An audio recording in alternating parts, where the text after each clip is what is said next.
Welcome to the LaunchFamily Podcast, where we make sense of modern parenting one real conversation at a time. I'm your host, Jessica Shelley, a mom of six, former teacher, and your trusted friend helping you cut through the noise of today's parenting overload.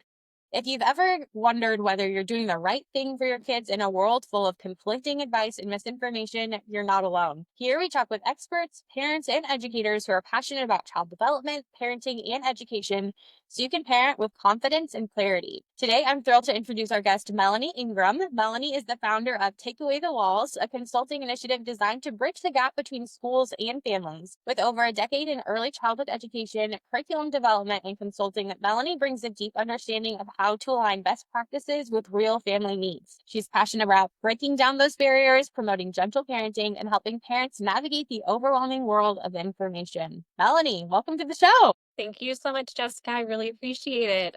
Thank you for hosting me and letting me speak on early childhood. Yes. Well, I want to start off with having you share a little bit more about your professional background and really what led you to found Take Away the Walls. So, as you mentioned, I've been in the education field for about 13, 14 years now. And during that time, originally I started off as an after-school care teacher and then teacher's assistant, lead teacher, pre-K teacher, kindergarten teacher, admin, curriculum, and then I ended up working in a curriculum company as well, very well known. And so during that whole time, I had a broad spectrum of early childhood, child development, and every time I put myself in a new role, I learned so many things. And so now I'm a founder of Take Away the Walls. And it didn't originally start out that way, obviously. Like I mentioned, I started off in college and was in elementary education. And however, 6 months before graduation, I ended up moving to early childhood. And I know I'm getting maybe a little bit ahead of myself, so I'll leave that there for now. But I started Take Away the Walls as a blog back in 2020, 2021 during that height of COVID.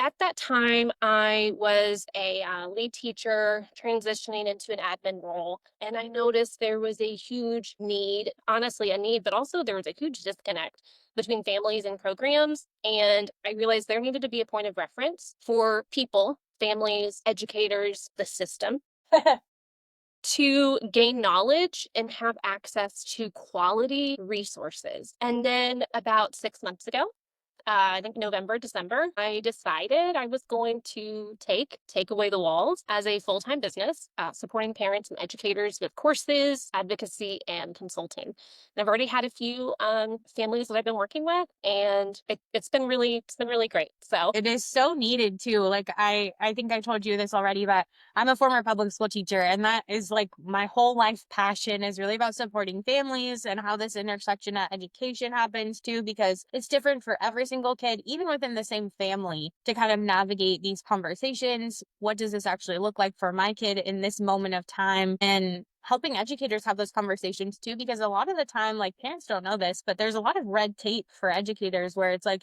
you can't say yes, this or don't tell them for 3 weeks. And you're like, but they need to know now so that they can yes, prepare. And it's like, yes, well, if you tell them, then you're going to have consequences too. So yep. I love that you have really kind of built your business on this premise of like breaking down the walls of what is happening with education and families. So what were some of those pivotal moments that shaped your belief in the need for this deeper, family school connection? Yeah. So one of those pivotal moments, it wasn't really loud, honestly. So there wasn't really just one moment. It was little building blocks along the way. But it definitely was maybe life altering, I should say. Yeah. I was working on the board of directors for a NACI affiliated state. Need to re-record that part. Sorry. No, you're good. So I was working on the board of directors for a NACI affiliated. I'm totally losing You're okay. my brain. Okay. I was working on the board of directors for the state affiliated NACI. Mm. And I love supporting administrators and I love supporting teachers. But in the classroom, I was feeling really stifled. Not by the people, not the people that I worked with, but by the system itself. And what I really wanted to say, Jessica, like you mentioned, if teachers say something, there's a lot of red tape. There's a lot of things that you could get backlash for. I really wanted to speak the truth, the honest, hard truth that neither parents or educators felt safe enough to say, which is really sad because we're caring for children. We're nurturing children. We're raising humans, essentially, you know. That led me to create Take Away the Walls because it's born from the quote from Aaron Kenny: children can't bounce off the walls if you take away the walls. So that's kind of where that came from, is taking away. Thank you. Thank you. And so I really kind of stopped playing by that traditional rule book and I began building a new one. So one that's rooted in connection, clarity, so breaking up that jargon, and actual help for families, for educators, for children, because and I knew that I could have done more out that system. And I knew at that point I was ready. I was like, I got to say something. I kept having that like feeling in my gut. I was like, I got to do something. So yeah. I want to tap into that a little bit more. A couple of things that you said. So, what are some of those biggest like misunderstandings or disconnects that you see between educators and families? Sure. Whew, okay. So there's something I could really talk about. But I think one of the biggest misunderstandings or disconnects between educators and families is knowing what kind of programs parents are wanting and what schools are offering. So for an example, expectations. So some families, they come in and they are wanting a rich, immersive, maybe language learning environment with structured lessons like from 8 a.m. until 5 p.m. and developmental goals, behavior goals, things like that. Like 1, 2, 3, by the book, and that you are going to be like essentially the lesson plan that we would have had in college. That's what you're going to post on the board. That's what we want. And there's other families that want reliable care, nurturing, so that they can go to work. And what they're really looking for, is babysitting and not a school model. And neither expectation is wrong. Both are very valid because both are needs in the system. But the problem is educators are often trying to do both. They're trying to nurture that development and also meeting those logical ones without enough time, support, or clarity. And I could get into this maybe a little bit more, but I don't want to get on a soapbox. There's also staff shortages. But again, that's a whole nother thing I could get into. But what complicates this further is most of this isn't spelled out clearly on a website or in a 10, 20-minute tour. So families enroll with one vision, teachers operate from another, which lead to frustration on both sides. And that's why I think that, open communication and upfront conversations about your values, about your goals, about definitions of success are so important because we can build we can build trust before there's tension. Yeah. Yeah, I could go on I a whole love nother this thing. point. That's going to be a whole nother hour. So I'm reflecting too on my time in the classroom and really, during that process of interviewing at schools, there's like that whole piece from, you're interviewing your employer at the same time as they're interviewing you, right? Like if we talk about the adult context of what's happening in schools, the culture is something that you don't experience or fully understand until you're immersed in it. And by that time, like it's kind of too late. Like if it's not a great fit, you still have to finish out the year at least. And then you can look at what option is next. And so I'm thinking about how, parents that are going to like their, neighborhood public school, or if they're considering private school, or if they're considering homeschool or alternative programs, that culture piece of that building isn't something that you can, to your point, it's not something that's transparent. It's something through that you might be able to better understand from talking to other parents at the school of like what actually is happening. And I would say too, like err on the side of caution as far as like, are there any parents that I could talk to at the school? Because they're going to send you the parents that are of course going to speak very highly of what is happening versus like what's actually might be happening behind, doors. I think as like a family, like we're having this conversation with our kids and we've chosen to homeschool based on what we know about our neighborhood schools and our financial situation. We can't afford a private school. Like that's not an option for us. And so understanding like the resources in your community can kind of help you guide that. But I want to talk another piece about that. So it's like the school culture. We don't really understand that a website doesn't encapsulate everything. We can say all of the things, but when it comes into practice, it could look very different. But what do you believe about like this jargon barrier, right? Like you had mentioned it just before that last question. And so I wanted to double touch on this one. So what is this jargon barrier between school systems and parents, and why is this so important? Yes, yes. So in college, you are taught all of these buzzwords, those big words, like executive functioning and DAP, developmentally appropriate practice. Feel like I got a whole stack of books over here that I could literally just like pull out educational theories, things like that. And Yeah. so it's essential to manage that language as educators. It took me a very long time. I hate to say that because I pride myself on being resourceful and understanding and things like that, but sometimes it'll still slip. And so you got to be mindful of who you're talking to in that moment, because if you don't have that shared language, there can't be that shared understanding. And so a lot of the families that we're working with, when I was an administrator, I was talking to, blue collar families, or I was talking to, doctors, or I was talking to, families who were working 24 sometime hour days. And so, they were exhausted. And I kind of compare the education, words and jargon to kind of like being at a doctor's office, Yeah.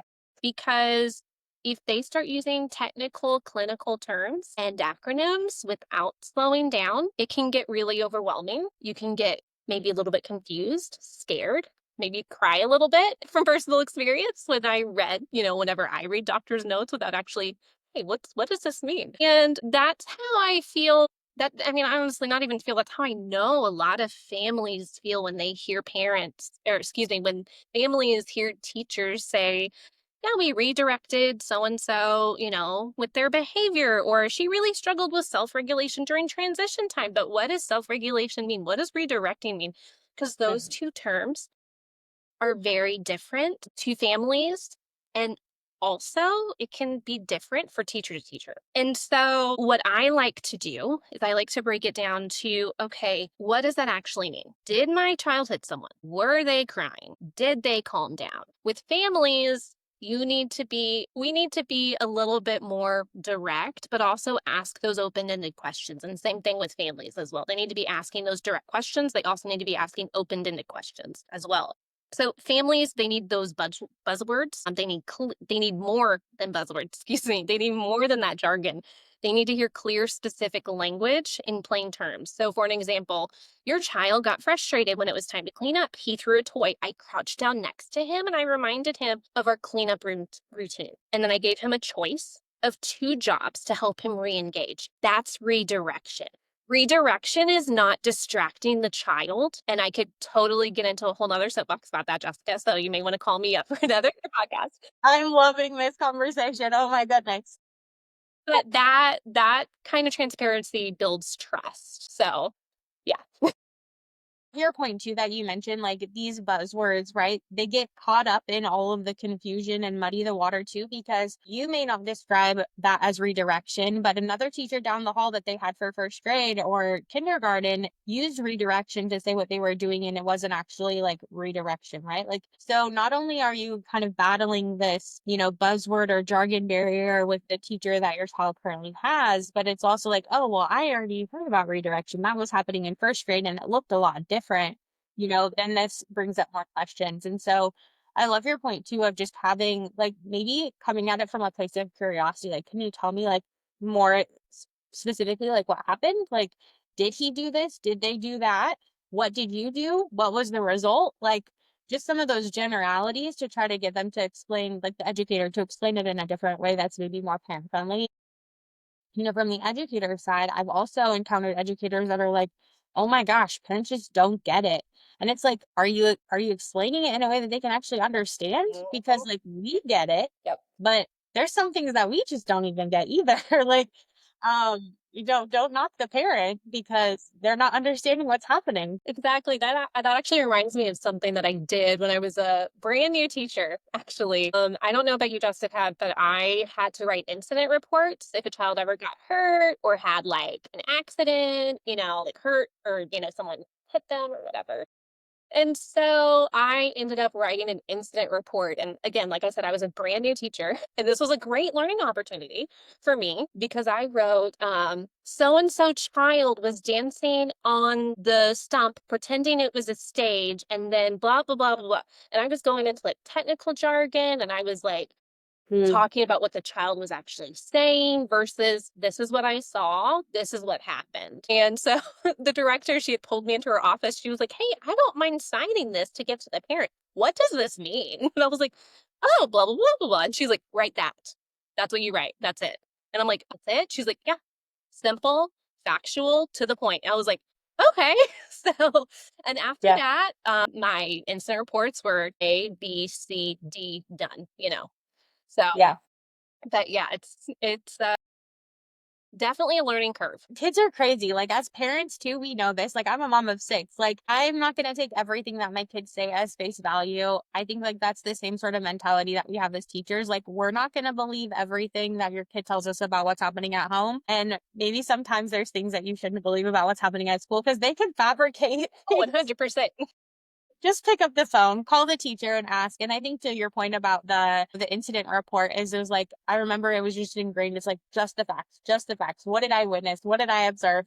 Because we can't like infer intention, even though we understand that as like part of the context of what happened. But I think that's more of something that you can discuss with the parent if there's questions about like, okay, well, what actually was happening? And it's like, okay, this is the context of what exactly the situation was. But I love that point too of like, oh my gosh, I mean, we could write a novel about the things that happen. Oh, Especially for the 100%. the courts. Yeah. Ironically, I'm actually working on that. There we go. Well, we'll have to link it. So we always can read. But I want to also think about the positive side. We've talked a little bit more about like the challenges and things, and so I want to shift gears. Can you share a story of when you've helped a family successfully navigate like this homeschool gap? Like, walk us through like some of those bright moments too.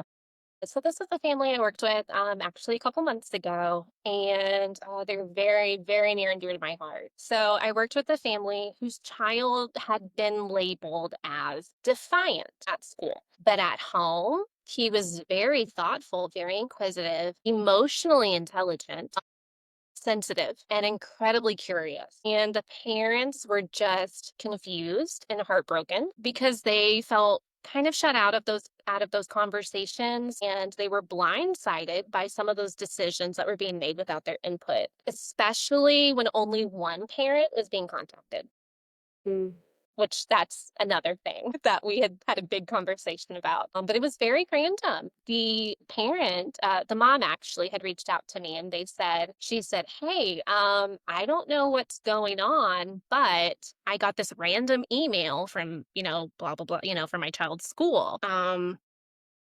nervous." And I was like, "Hey, no worries." Like, I know this family personally. And so I was like, "Hey, no worries. Like, go into the meeting. It'll probably be like super, super chill. It's towards the end of the year. So maybe it's about like social emotional, or hey, this is how their ABCs are going. Maybe end of the year thing, no big deal." And they had the meeting, and she reached out to me, and she sent me some of the emails and everything. But when I had stepped in and kind of saw the emails, she had BCC'd me. And so I noticed something that the school was not naming. The child was being bounced around between multiple caregivers due to staffing shortages. But on top of it, the child is 3 years old. It's still learning. Yes, yes, still learning how to regulate his emotions. He had no consistency in who was guiding him through his day. And on top of it, they had I'm going to say this very delicately and factually. The program was meeting the state standards for ratios. So they had, I'm going to make up a number because I don't remember off the top of my head, but let's say 24 kids, I'm just going to make up a number. So 24 children, 3-year-olds with 2 teachers.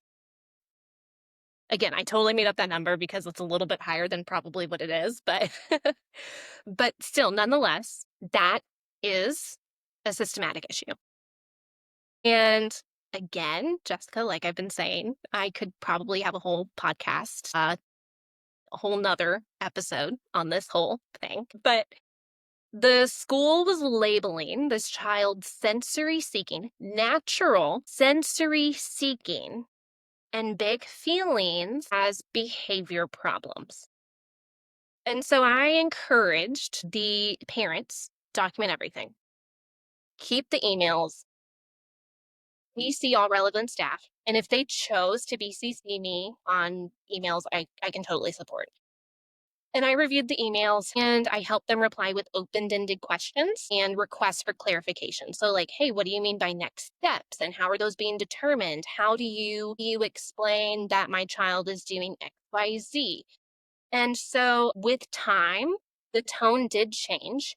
The admin kind of, it seemed like, at least for a couple weeks, it seemed like they did kind of take a step back, and the teacher did adjust her approach. And so I think really what happened is they were kind of going like all gung ho, like, boom, we got to get this information out to the parents. But again, when you're reaching out to families, especially, families who are working, those 12, 16-hour days, and you're only communicating with one parent and not both, there's going to be, again, I go back to that shared language within the school systems and everything. You can't have that shared understanding. And so, but again, like I said, the tone of that communication had changed once I was able to kind of advocate for that family. I didn't specifically speak with the school. I did, encourage the family to advocate for themselves. And I was like, this is what you can do. They really felt empowered again. And so the child was no longer being treated as a problem child, but was seen as a person. And so that really is what my consulting, advocating, the courses that I'm slowly building, that's what Take Away the Walls is really about. It's not just about changing the outcomes, but changing the entire dynamic so families feel informed, included, and respected in every single step of the way. Love that perspective that you give to on, when if we're only reaching out to one of the parents, like from the educator standpoint, then we're already doing ourselves a disservice because we're going to have to loop someone else is going to be looped into this conversation no matter what. And I think too about like the opportunity to, if there was a relationship already built with the family ahead of time where, it is positive, it's open, there's those communication channels that are already kind of established, then if a certain behavior that seems to be troublesome that was happening, like it would be more of a question, like, are you seeing this at home too? Like, this is something that we've been noticing in the classroom. What strategies could we maybe try to help kind of alleviate some of these things? Or it's like, hey, this is normal, or like, yeah, they're exhibiting this at home too. Like, if it is actually disruptive to the class, which is the only reason why I would say, like, a 3-year-old, like, it is like they should be in everything. They should be talking. Like, we sent my oldest son to kindergarten for 3 days in our local public school. And on the second day he came home and he's like, Mom, I was like, well, what'd you do today? Like, he was so excited, like we were going to do the public school route and everything. And he's like, oh, well, I didn't win the prize. And I was like, oh, a prize? Like, how do you win the prize? Like, tell me more about this. And he's like, oh yeah, my teacher says that whoever's quietest gets to choose from the treasure box at the end of the day. And I was like, what? You're in kindergarten. Did you play? Did you talk to your friends today? Like, what did you talk about? Any letters? Like, when I was a kindergarten teacher, we did centers pretty much all day long. And then I was like meeting, circulating through the room. I'm like, hold on, who's telling these kids that they need to sit in desks and be quiet in kindergarten? Yeah. Like they're babies. They're babies. Like, I mean, they're not like, infant, but they're babies. Yes. And like, letters, numbers, all those things, like social is the main part of kindergarten. And so when you're telling me about this 3-year-old, I'm sorry, we have like a jet flying overhead. That's okay. That's okay. It's like, okay, well, we live by a military base, so that's happening. Same. I'm surprised I'm not hearing it on my end as well, where I am. So, but this idea of like the 3-year-olds, like the only thing that I could really see being is if it's like disrupting the class. Like if you're like running away from the group, that it's like a safety concern. If you're hurting someone else, if you're hurting yourself. But sometimes kids just need a break. Like, and if it's a sensory seeking, okay, well, give them something to touch.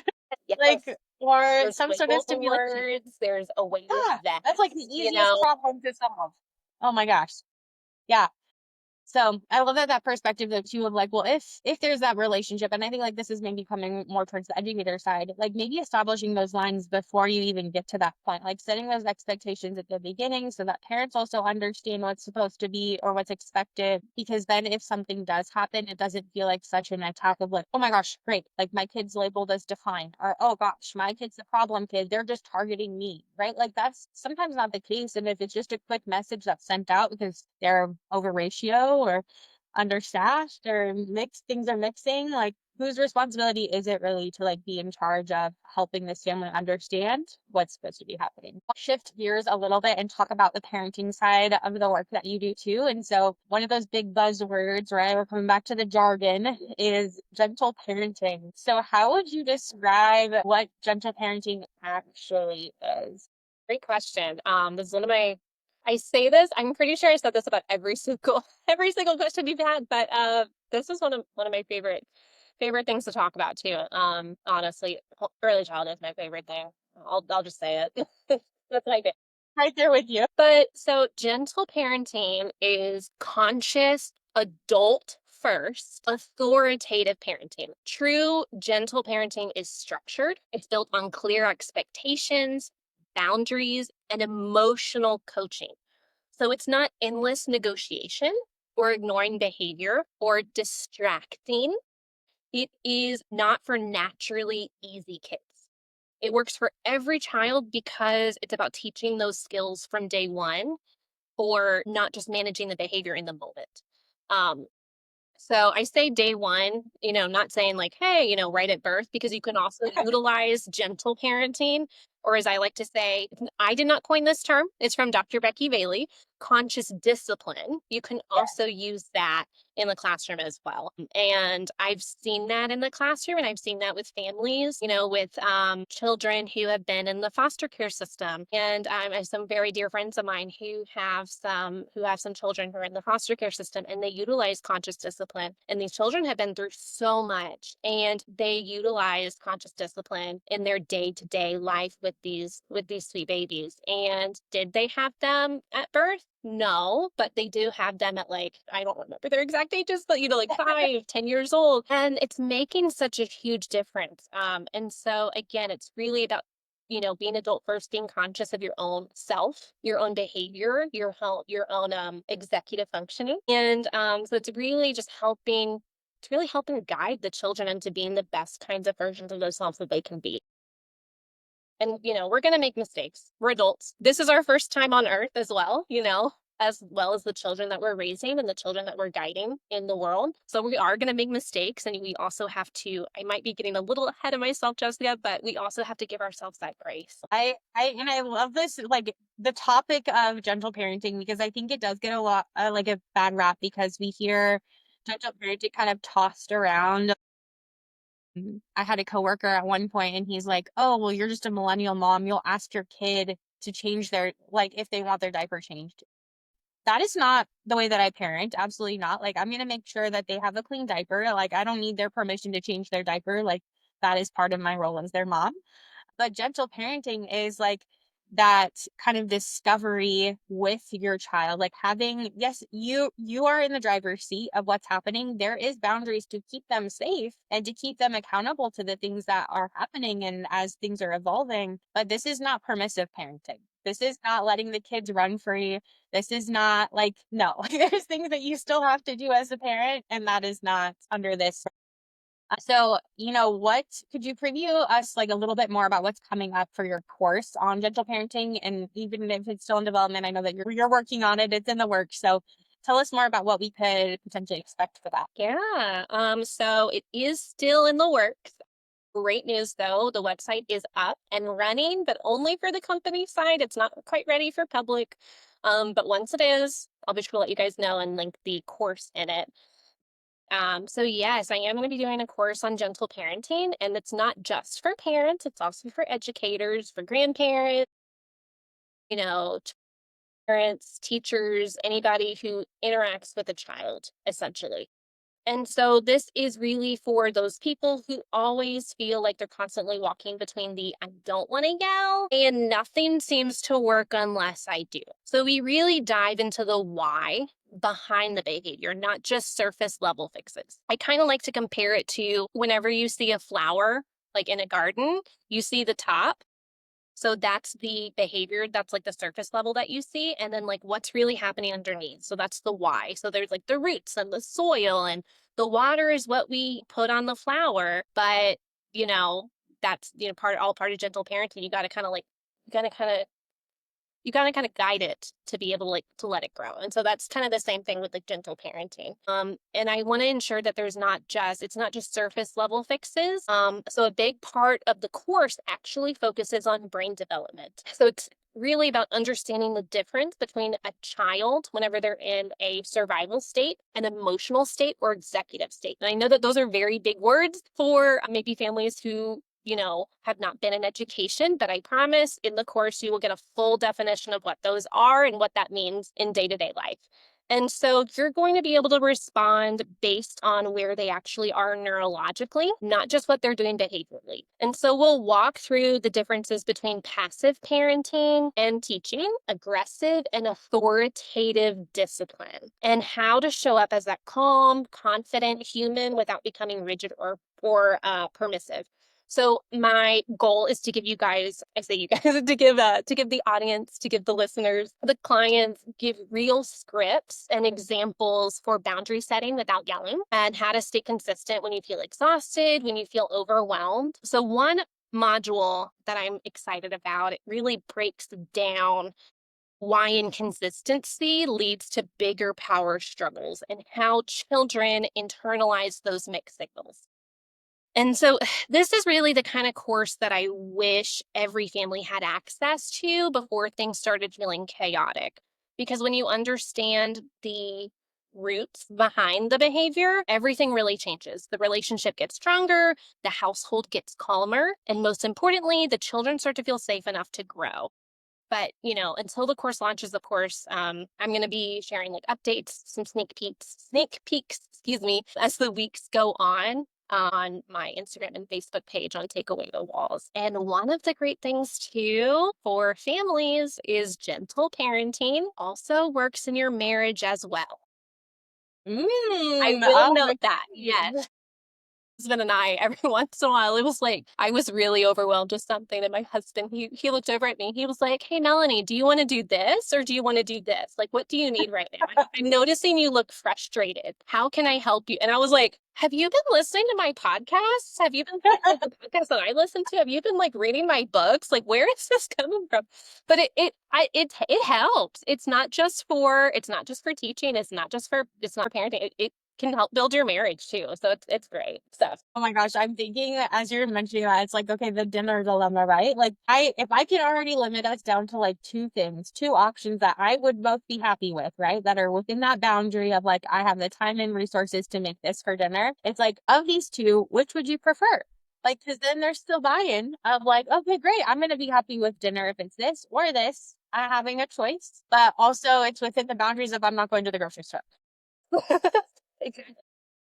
That too. Yeah. I mean, okay, so as we wrap up, I know that we had a couple other things we wanted to talk about too, so we might have to save that for a future episode. But before we wrap up, at Launch Family, we've created a parenting guide called Emmy. And so you can think of her as like an on-call support system for navigating like this modern family life that we're all navigating. So moms can ask for anything from emotional challenges to school routines. So before we go, I want to share a question that a mom actually has asked and get your take on something, because I think it also connects to some of those things we missed today. So the question is, I keep seeing different parenting tips online. So how do I know what's credible and what's not? So any advice on kind of cutting through that advice overload? Great question. It's difficult to someone who hasn't been in the background to really, filter through that. So give yourself some grace, take a minute, breathe, but ask yourself, where is this information coming from? So look for advice that is rooted in developmental science, trauma-informed practice. Like, does this person have a degree? Does this person have certifications? Or did they just get it off of YouTube University? And so not just a personal opinion, but personal opinions are great. But you also, again, you kind of have to filter between what is credible and what's going to work for your family. So credible voices often reference research, they explain the why behind the guidance, and they respect the complexity of parenting and teaching. So when in doubt, ask yourself as the parent, does this build connection or does this build control? So that's usually just a good filter that I like to kind of frame. And then I also go with, what does your gut tell you? I really feel like families, moms especially, have that really good gut instinct about what's best for their family. And I know for me, whenever I'm on Instagram or I'm on like TikTok, I see some reels and immediately I'm like, nope, nope, can't watch that, can't watch, and not interested. And every once in a while, there's a few of them that are like, oh, this parent took a breath before they went up and talked to their child. Okay, so another thing is, do you feel safe when you watch that video too? So, because if you feel safe watching it, your child will feel safe when you integrate that in their life. I think too, like, I mean, I'm a mom, and so I'm also a consumer of like mom focused or targeted content on social media. And we're seeing the highlight reel. Like these things have already been edited a lot of the time to like pull things out. And so one of those like red flags that I kind of look for is like, does it seem like the kids are not being kids? Like if everything is so like scripted and it feels like controlled, like, oh, they've got like that perfect transition where they're all just like coming in at the right time or sitting so nicely at the dinner table. It's like, yes, sometimes that happens, but it's for a split second. And the fact that it's on camera and you capture that, hold on a minute. Exactly. Like, this Exactly. can't Like be this real. looks very curated. So is this the Truman Show? Like what's happening here? Yes. And so like I think like even when we reflect on our own consumption, we're only seeing those highlights. And whether it's like, okay, the mom the one who's directing the content from behind the scenes? Like, okay, you're gonna go and you're gonna sit here, you're gonna look. How are things actually working? Or does it feel more natural where it's like, oh, I can actually trust like this is actually how their family dynamic is, and then consider like what advice or what are your lessons or takeaways from whoever you're watching. A huge proponent for like natural organic content. The messiness of motherhood is like, oh my goodness, please, because this is the reality.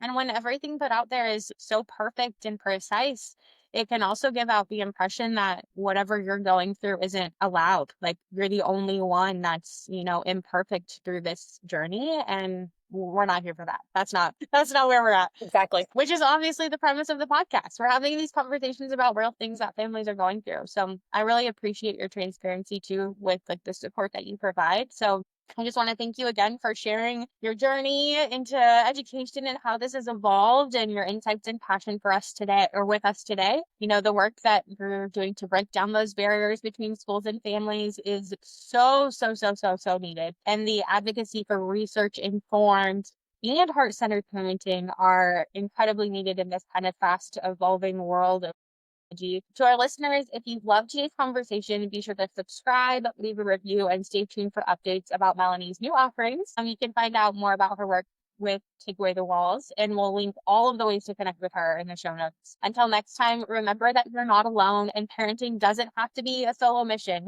We're here for you and cheering you on every step of the way.